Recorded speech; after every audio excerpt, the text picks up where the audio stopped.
Putting on Christ is by being satisfied with him. We don't keep the commandment directly. The commandment points out our flesh. I had a conversation today where they said, I'm concerned you're confusing the commandments of Christ with the commandments of Moses. I'm sure they were talking about the Sermon on the Mount, which is the law of Moses, focused on the commandment, thou shalt not covet. It shows that the law of Moses deals with your heart. It doesn't just deal with your outward actions. You're condemned for having the lust in the first place.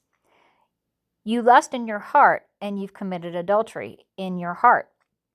You hate your brother, and you've committed murder.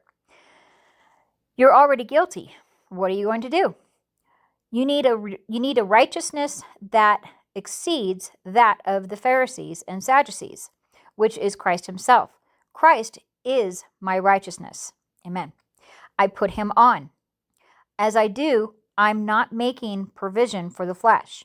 The only way to not make provision for the flesh is to put on Christ. Amen. Yes, the commandments are there and are holy and good, but we have to recognize what we are and come to God in the gospel. Amen. The gospel supplies us with the power. The gospel gives us the drink and the food. Amen. A lot of times I forget to eat during the day, and I'm so tired and I want to take a nap. I'm not getting any nutrition. I need to give my body energy. It's okay that I was tired this last year because my wedding season slowed down. It doesn't matter. But now I'm about to go back into the season. I'm thinking, how am I going to do all these weddings this tired? The wedding season is like the law. The presence of the wedding season makes me realize, oh my gosh, I'm fine if I'm just sitting in my house and don't need to do anything. But if you say you need to go do a bunch of weddings, I need to get my nutrition and energy in order. A lot of people are just starving.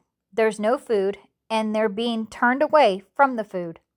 They're being told not to listen to people that tell them that Christ is their satisfaction and supply. They're told this is Gnosticism. They say you need to come over here and listen to commandments. These channels and churches are saying you need to come over here and do these commandments.